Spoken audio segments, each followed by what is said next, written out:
So I want to delve deeper into paid search and how to tie it back into your business objectives because it's really important before you go into looking at whether or not you need to be doing a paid search or a paid advertising campaign. You need to think about your business objectives. Otherwise, you might be lining yourself up or your client up for failure. So first, we look at reach, right? So when you're talking about reach, you need to think about in the mindset of paid advertising.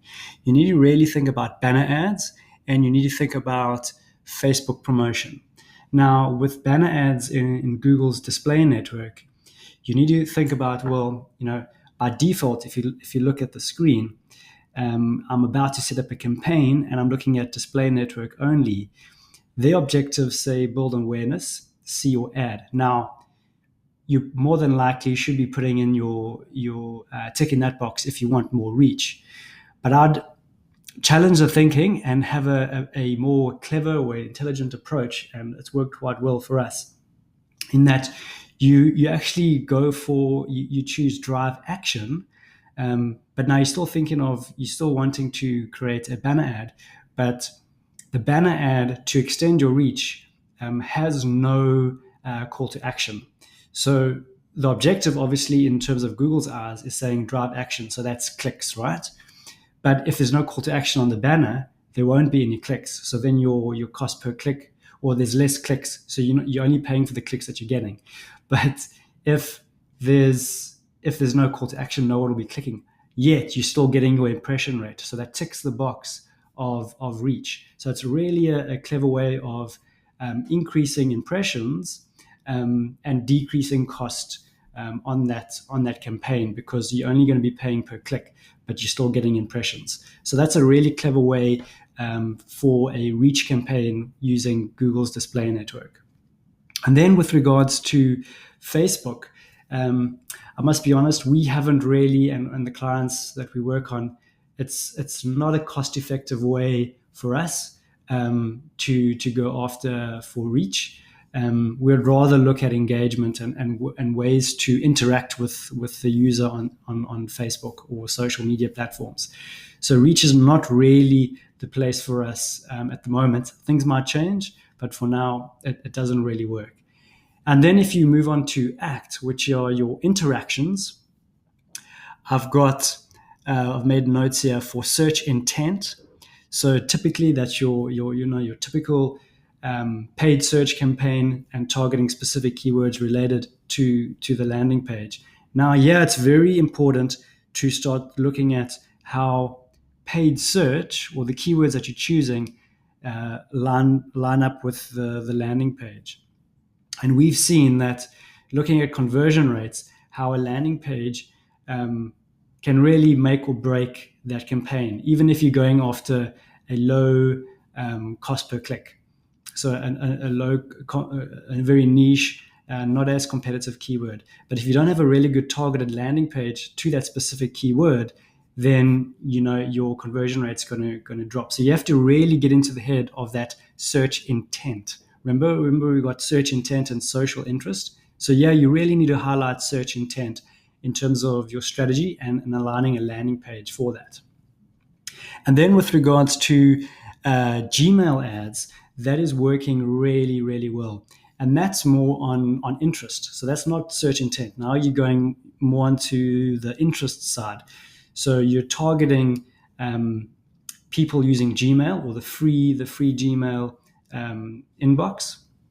And depending on what sort of emails they have in the inbox, that's the type of ads that they would be seeing. And you can obviously deliver your specific ads to those who are looking at emails specific to your topic. So if you're an accountant and you're in a specific area, you're in the Western Cape of South Africa, or maybe you're in London, you want to be targeting people who are searching or who have maybe talking about finances or talking about accountancy related topics, and you want to be presenting your ad to those people.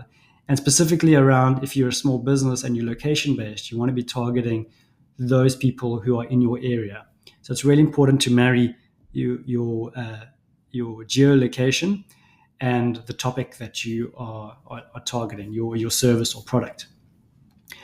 And then from there, and I'll add that Gmail ads for us is working, and for the clients is working really, really well in terms of your cost per lead and cost per acquisition. Really, really good targeting and relevant traffic going back to your website. So working really well, and definitely something that you want to be using as a strategy if your objective is to get interactions, get leads, and even for convert, which we're going to get to now, is really important to look at for Gmail ads. And then there's still under the ACT objective, there's remarketing, which we'll get to in also the marketing automation module.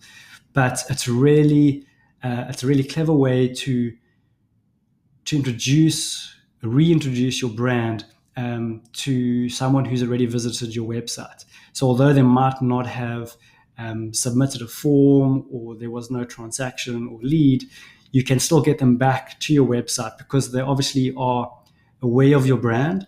So the targeting becomes a lot more focused, and your return on investment is really it's really worthwhile looking at in terms of what remarketing can offer you. And then you have convert. So I've spoken about Gmail ads. Again, very successful campaigns that we've run using Gmail ads, which obviously lead to transactions if you're e-commerce, or the lead submission and then offline sales further down the line. So Gmail is definitely something that you need to be looking at. And then also for search intent. And that can also be for your shopping. So Google's shopping ads. So whether you say retail or you have a specific product that you want to sell and it ties into e-commerce, depending on where you are in the world, and if Google, your local Google search engine offers that product, then you can go for it. And then we have engage. Again, so engage are people who have potentially bought from you in the past and maybe have gone a bit silent, and you want to re-engage with them, specifically around customer advocacy, so remarketing. But even going deeper in terms of remarketing, looking at email lists. So those who perhaps maybe haven't opened up an email for a while that you send out. You can look, if you're using MailChimp, you can look at activity on open rates, and those with the least activity, you could target with a specific campaign using AdWords. So on that, if you look at the screen, you've got audiences, right? Now, if you go within audiences, you can actually upload your email database, which is quite an interesting way of targeting an audience. So that could be used really well when wanting to re-engage with old customers. So just in ending, it's really important to look at how you identify your objective and how that ties into search intent versus social interest. So search intent, paid search. Social interest could be remarketing through display network or Gmail ads or Facebook remarketing.